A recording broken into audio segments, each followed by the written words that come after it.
Okay, well, we're almost done rendering this video. We're at 95%. Wanted to make sure I was actually recording there. I'm actually impressed with how well this headset mic is working. I forgot how good it was. This is actually a Creative Fatality professional headset. Yeah, I bought into. These are actually a really good headset. Despite the fact that that tool Fatality Wendell what's his name is a big sellout and most creative stuff is crap, this headset is actually really good. So we're at 98%. It's fixing to be done. Keep in mind again that this entire video is basically concentrating on editing and rendering a 720p video, but most of the things I've said can be applied to 1080p or any other resolution, even lower resolutions like 640 by 480, non-widescreen resolutions. Vegas is pretty much going to do the work for you. Your job is to decide on bit rates and all that kind of stuff. So as you can see, we're at 100%, and the open buttons and open folder buttons just ungrayed for us. Open will open the video file, and that's what I'm going to do just to test to make sure everything went okay. So here we go. It's fixing to get loud.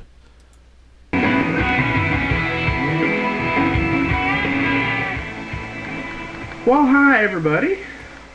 Today it's Sunday. It looked like it worked March pretty well. 7th, Turn the volume down on there. 51 years ago. There's my bottom To the day overlay. my mother was born. Oh, she's gonna be pissed at me for revealing her age, but I don't. Worked really well. I love her. Fast forward a little bit. So what I'm Showing off my tripod. Found at Goodwill. As you can see, my second overlay is there at the bottom.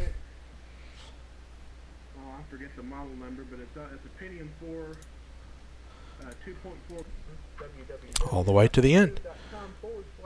And as you can see, the video quality is not bad at all. For a 1 megabit video, that's pretty good. I'm even moving around a little bit with the tripod. So generally for video blogs like this, where the camera is remaining stationary and there's not a whole lot of action, you can get away with using 1 megabit a second. And that's what I recommend for anything where the camera's remaining stationary and there's not a lot of action going on. Now, with action, if I was moving the camera around, I would want to increase that video bit rate quite a bit. For 720p video, if there's a lot of action, you're walking with the camera because even walking with the camera introduces a lot of movement. You definitely want to go into maybe 3 or 4 megabits a second.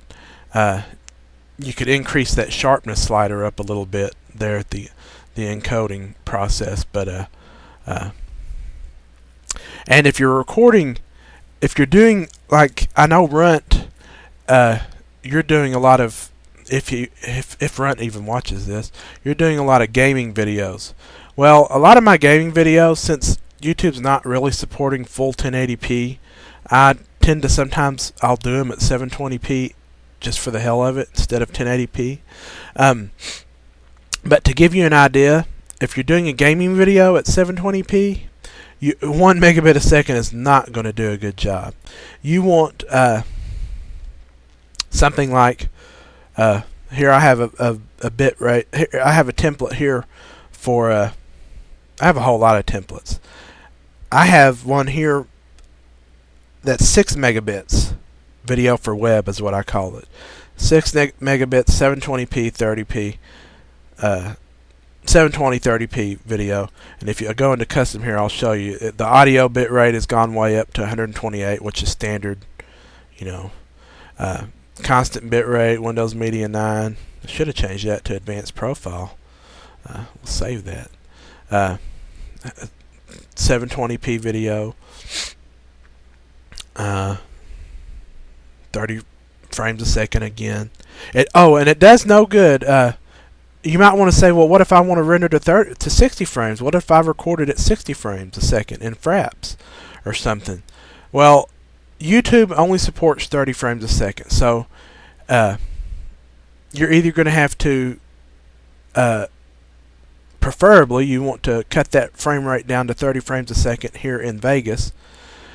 You can upload to YouTube at 60 frames a second, but YouTube is going to either just cut the frame rate on its own, or it'll do frame blending, which is really horrible. And that's another thing you want to do.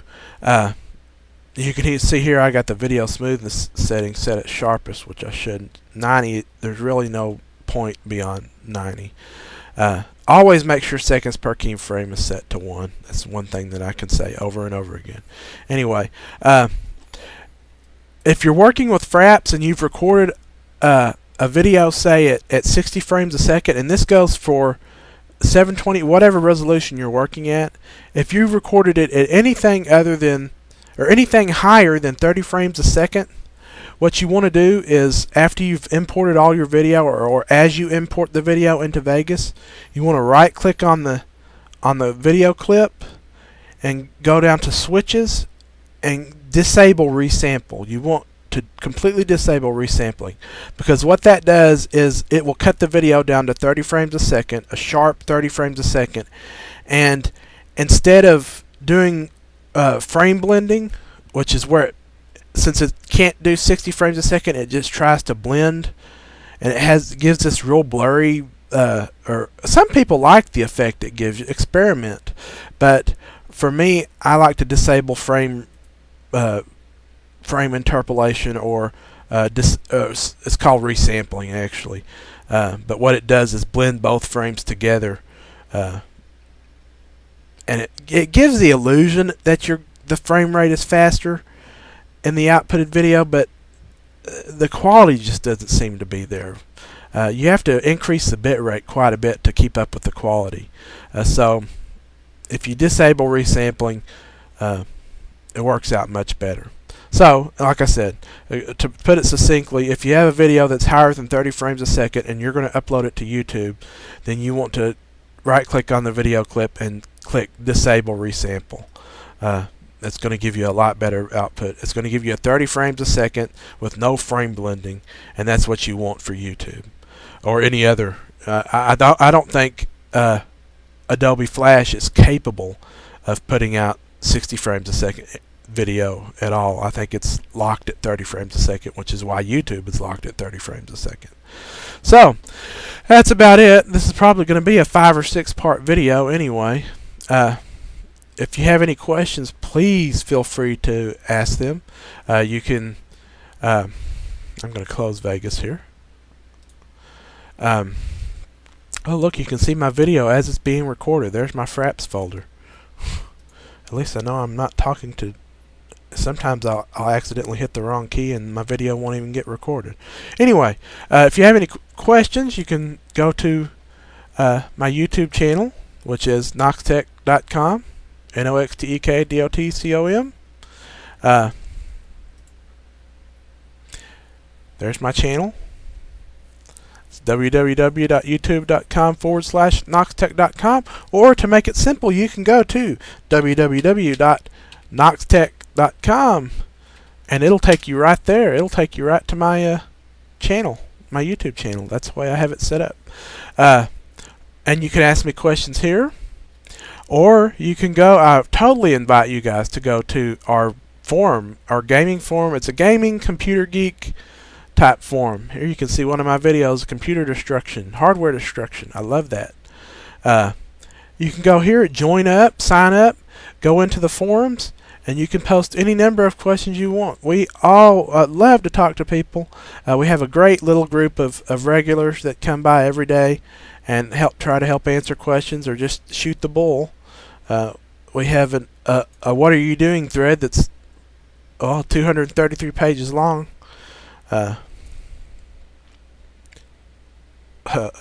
Andreas just took his Christmas lights down. God damn, Andy, it's February or March, for crying out loud. Anyway, there's the end of this how-to video. Feel free to ask me questions, whatever. Peace, God bless, and adios.